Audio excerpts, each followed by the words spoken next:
Assalamu alaikum and welcome back to our session on technology, and welcome back to our viewers live on TIN as well. I hope that you all are enjoying the program, the session so far. I know that some people had made requests for questions, inshallah, and we'll try to facilitate you.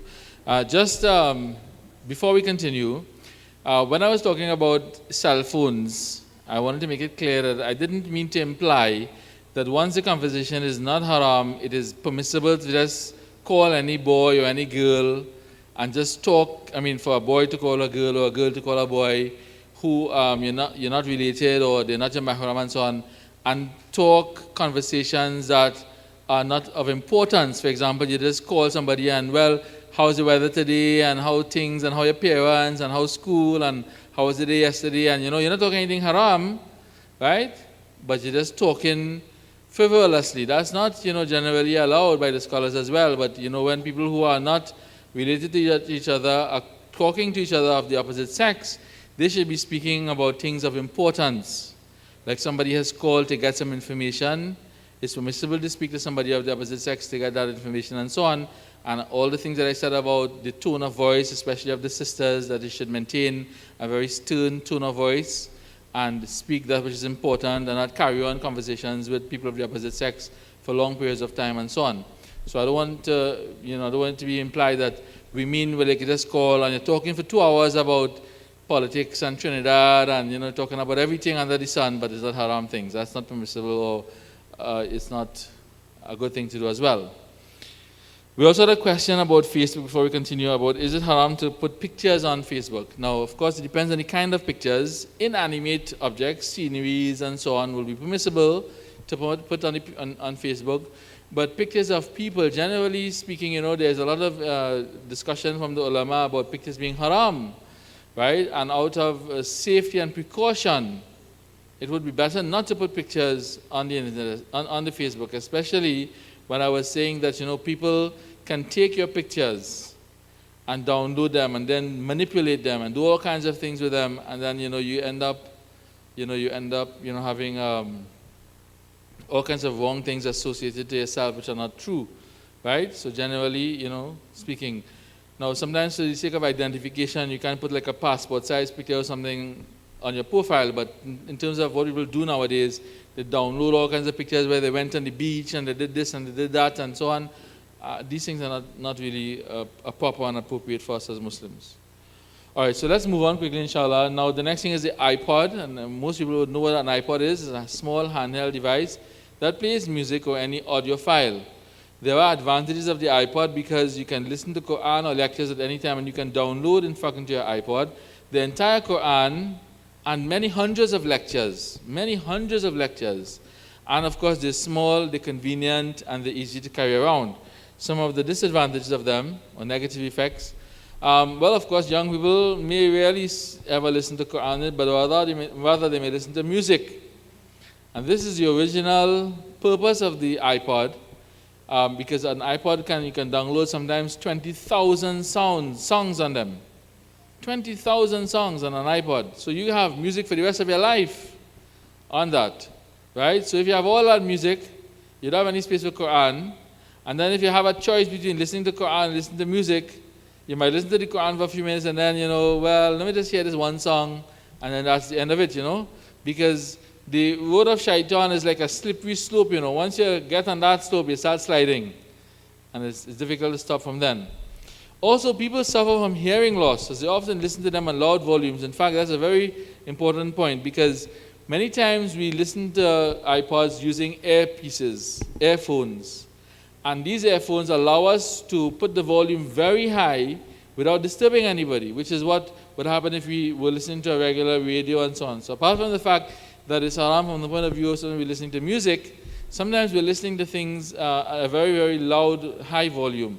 And that can actually damage our eardrums, right? Damage the sound-sensitive cells in our ears. And some of them, these cells, once they're damaged, they don't ever replace. They are not replaceable. So you end up losing your ability to hear. As you get older and older and older, you can hear less and less well.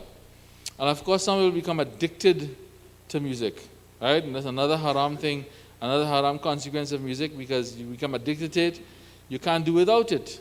There are some people who can't study without listening to music. They must have music playing in the background before they can study. Some people cannot drive except that there's music playing, right? And of course, you'll realize that music is becoming a bigger and a bigger part in everything in our lives. When you sit in the airplane, before the plane takes off, they play music.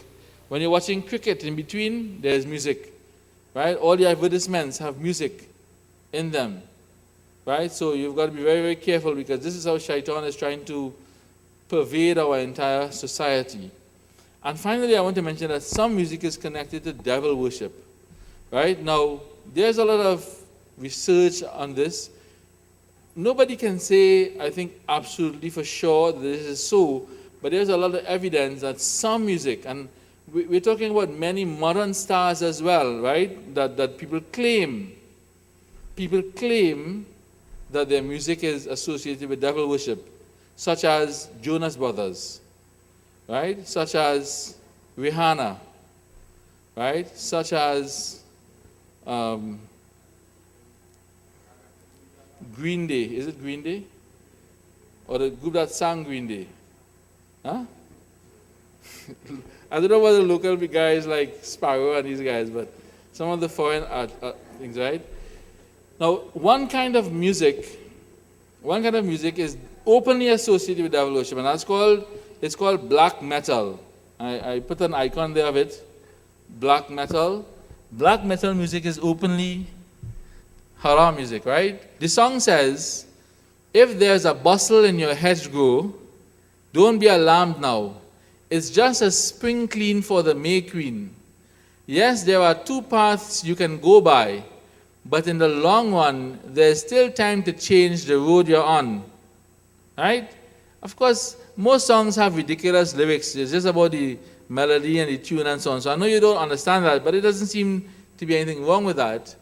Now I want to show you when it's played in reverse, right? Hear how it songs, right? And what do they hear when they play it in reverse? They hear these lyrics.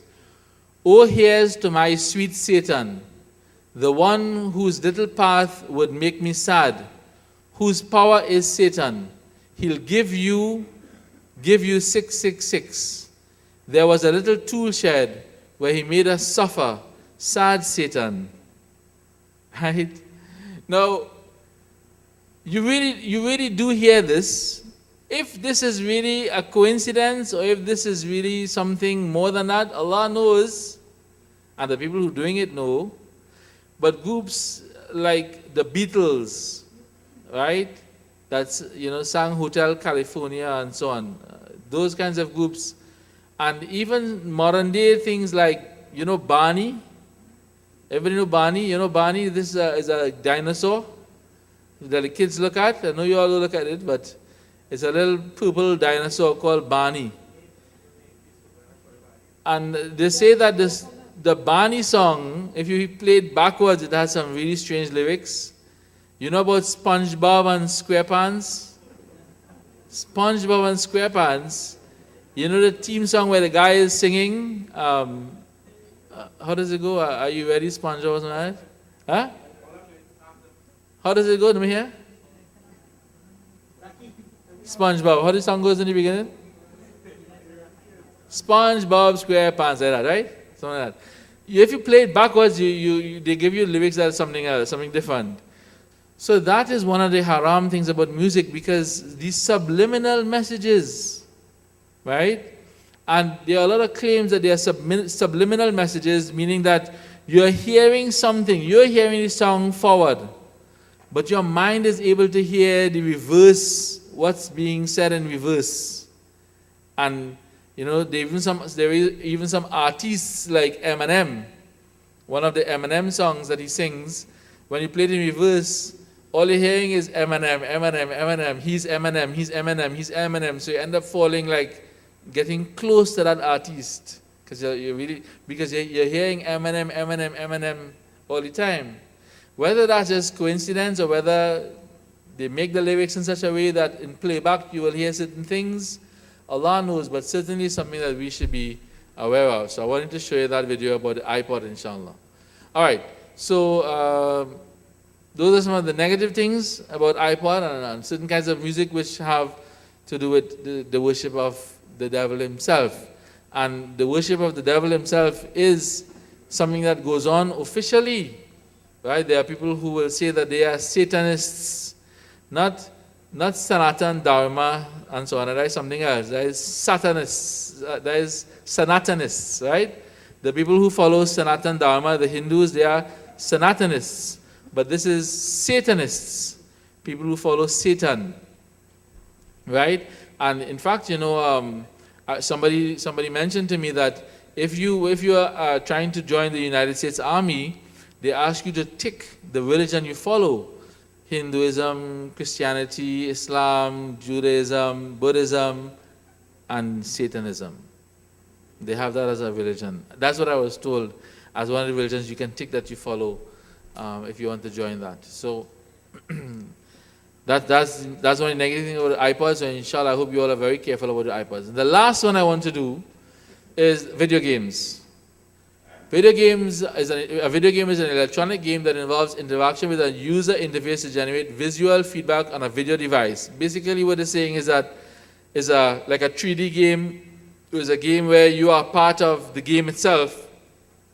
You become part of the game by being one of the active participants in the game, and the whole screen is the background of what you're doing, whether you're in the forest looking for animals and so on and so forth, or whether you're shooting at people. The electronic systems used to play video games are known as platforms. Examples of these are on personal computers and video game consoles. So you have many video games on your laptops and your computers, your desktops. You have many video games as well on your iPhones, and you also have video games in consoles, like you would go into those places that have in those shops sometimes, and sometimes you have places where they have a lot of these video games going. They call them gaming alleys and gaming stores, and you go there and you put 25 cents or 50 cents into the box and you play the game over that console. Specialized video games such as arcade games, while previously common, have generally declined in use. So those are called arcade games, and those are less in use. People now more go for the personal games. Of course, one of the best places that they use for the personal games are what is called a PlayStation, right? You have PlayStation 1, 2, 3. You also have other kinds of devices like Wii and Xbox and so on that these things are played on. Now, what advantages do they have? The video game playing introduces children to computer technology, right? Because I know I can't play these games because you have to know what these keys mean, right? You have keys on your computer that mean go forward, go backward, shoot, drop a bomb, all different kinds of things. And kids generally are able to use their fingers and manipulate these keyboards well enough to play these games. So that's good. They're getting to be able to become versatile on the keyboards. And also, many games provide practice in problem solving. You do have games like Scrabble, for example, which of course you can play for hours on end, but you can play it for a particular period of time, and it helps you to improve your vocabulary and making new words and so on. Games can also provide occasions for parents and children to play with each other. Sometimes you do have games where parents and children, they compete against each other. Sometimes, for example, in boxing, there's online boxing and online or boxing games and wrestling games and all different kinds of things that you can interact. You can have more than one player, 2, 3, 4 players and so on, and those can be helpful. Some games can provide therapeutic applications with parents and children. In other words, they can bring bonding between parents and children.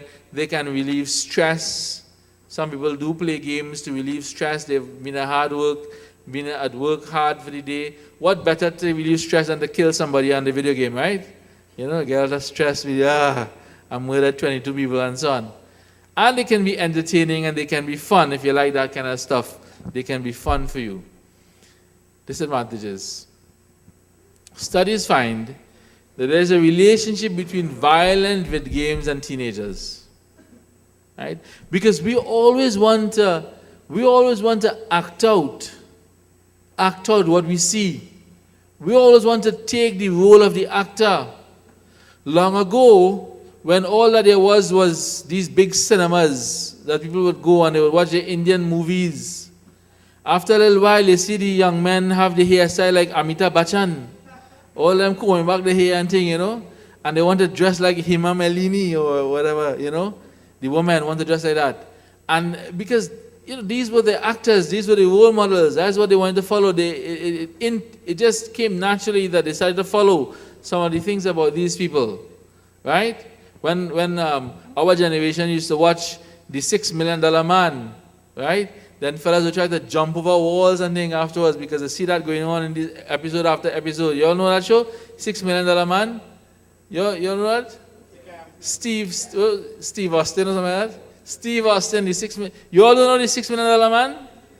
You all only know the Green Lantern and Superman and Batman Returns and thing. But we knew $6 Million Man and Bionic Woman in our day. And people would try to do those kind of stunts, right? Today now, people play a lot of video games, and the video games that are the most popular ones are violent. They have violence with them. And there's a relationship now with the violence that people exhibit and the games that they play. There's a relationship that is being seen and researched, that if you have your child or you yourself watch and play a violent video game over and over again, it will tend to make you more violent. You may become more aggressive. You may become more hostile. And it only comes naturally if you're playing wrestling. You're playing wrestling on the video, on your computer for hours and hours and hours and hours and hours. And your little brother comes afterwards and he wants to tell you something. Your first instinct is to take him and give him a body slam. That's your first instinct, isn't it? Because you're watching that. So practicing violent acts may contribute aggressive behavior. Practicing violent acts that you learn from the computer, from the video game, from the wrestling, from the boxing. It encourages the wasting of time. Many youth cannot control themselves and they become addicted. Many youth cannot control themselves. It becomes difficult sometimes when young people and even older people play video games. It becomes sometimes difficult to distinguish reality from game. Right? You know, one of these big companies that has all these games, the biggest one I think it's Sony. You know what their slogan is?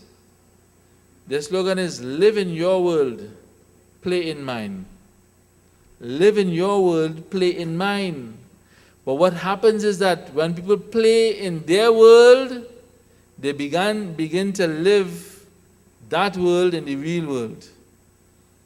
And sometimes their parents become public enemy number one. They're violent. So parents who are watching and listening to the program as well need to be aware of the kinds of games that they buy for their children, because sometimes their children can't distinguish reality.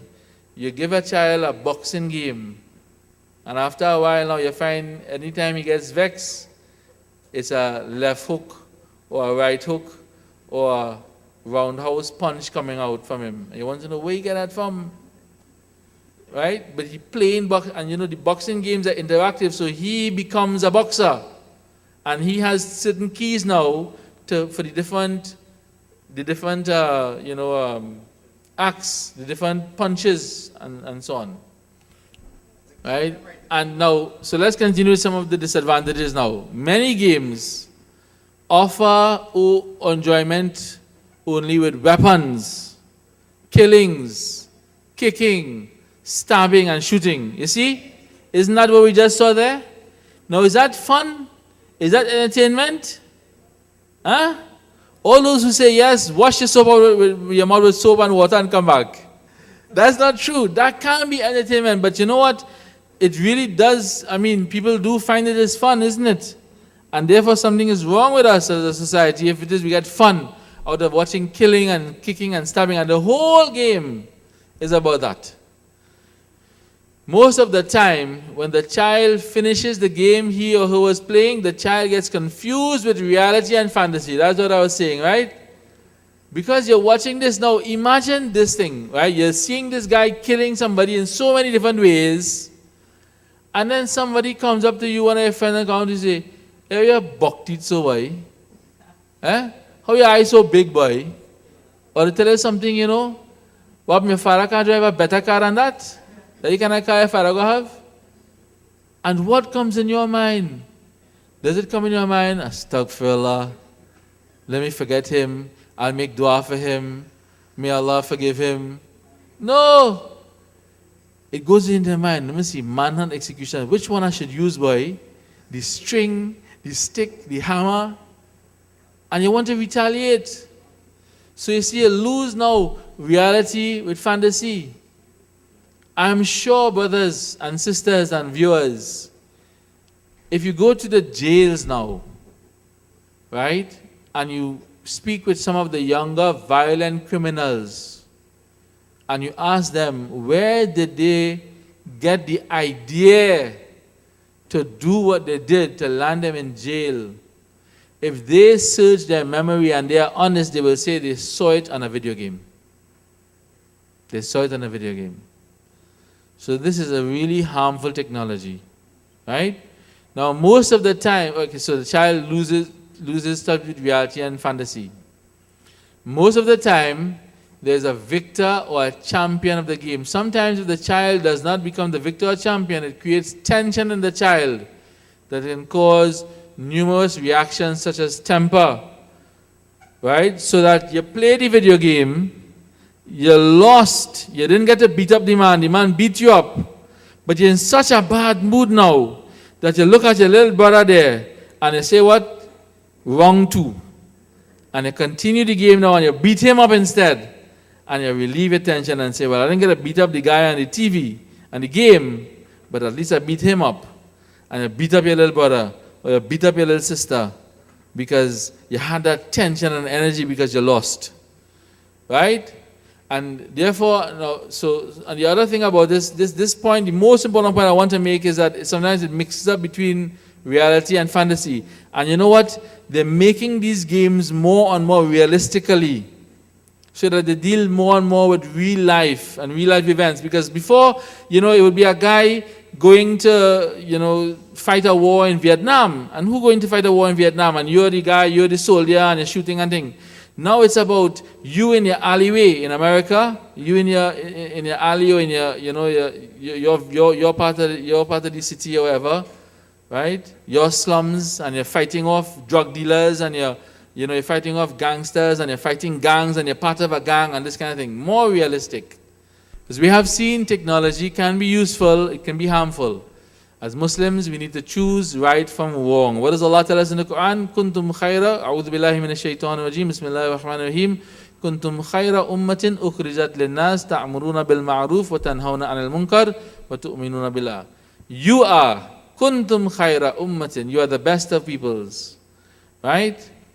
Ukhrijat linnas, brought up from the mankind. Why? You enjoin what is right, you forbid what is wrong, and you believe in Allah. So when it comes to technology as well, that's the approach we have got to take as well. We have got to take the approach that what is good and what is useful, we use it. What is harmful, what is going to affect our religion and our deen, we stay away from it, we protect our children from it, and we do not encourage it.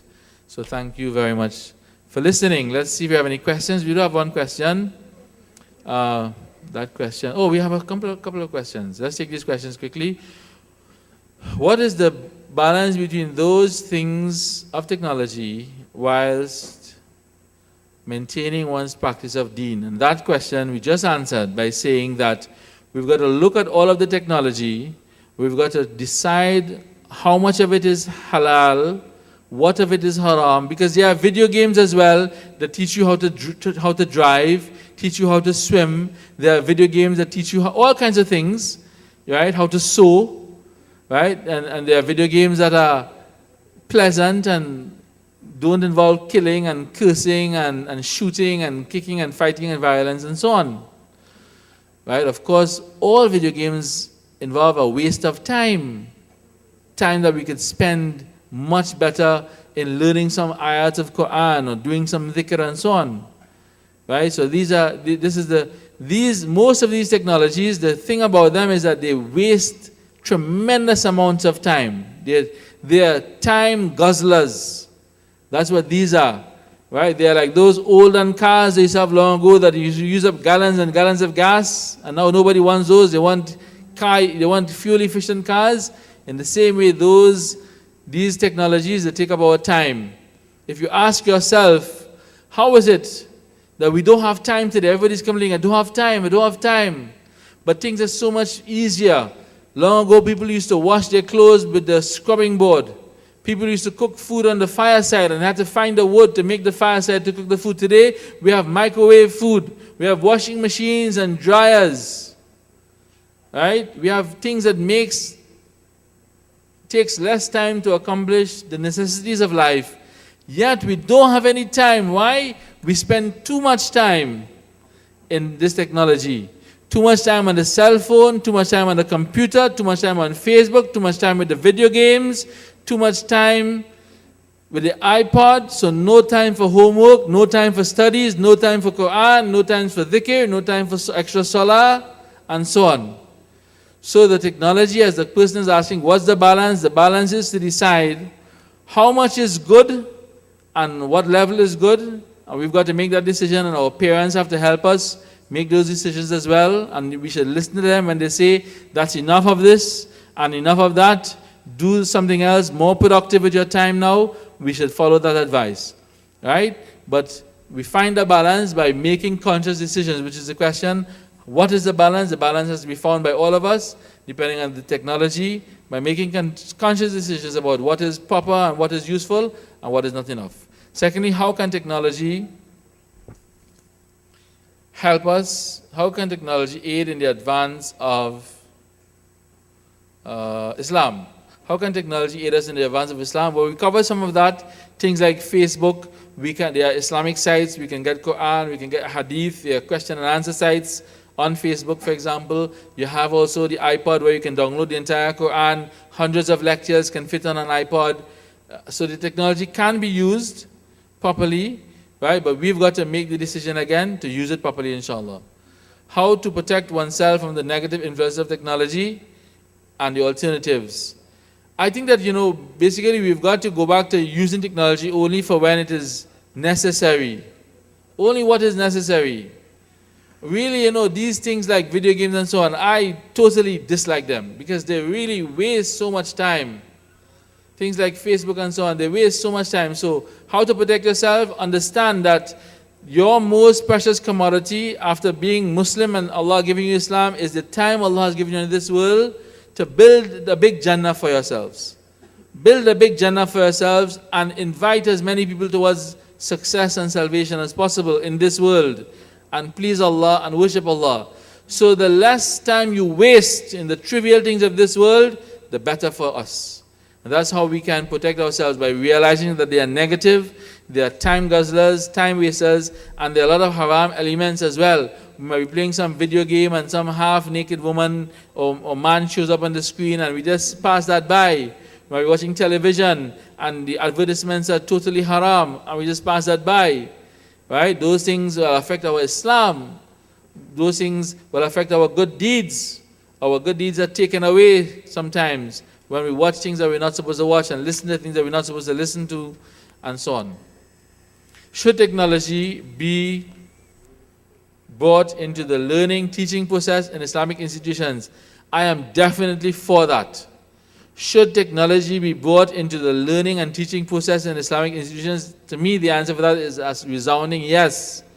Because you see, the technology is good. It's how it's used. The same Facebook, the same internet, they can all be used properly. And if they are available, then the best people to use them are the Muslims for the spread of Islam. Right? So yes, definitely I believe technology should be used. We should not hide from technology, but we should be careful to make the distinction between what is right and what is wrong. A simple thing like TIN. TIN is bringing this broadcast live and you all are watching it, and people who are watching us are watching it on television. But that very same television, cable, will have cable channels that you should not watch. You've got to make that decision now that I have to buy this cable package in order to get TIN, which is beneficial to me and my family, to my Islam. But at the same time, I've got to protect myself and my family from those channels I should not watch. And use those tools they have on the cable now, where you can block channels and block them off, those things that will cause sin, right, instead of benefit. And that's, therefore, we should use the technology, but we should use it appropriately. So I'd like to say Jazakallah to all of you for this time that you've spent. It's been a long time, inshallah. I hope that you have learned something.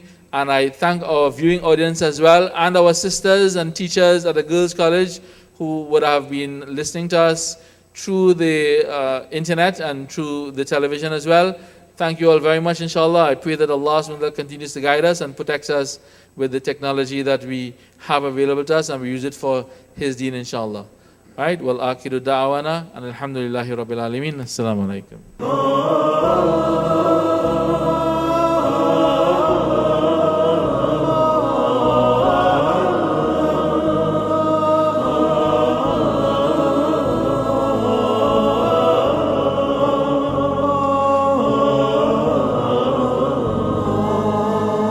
شاطئ في يديه كفارة للخطايا وشاطئ في يديه كفارة للخطايا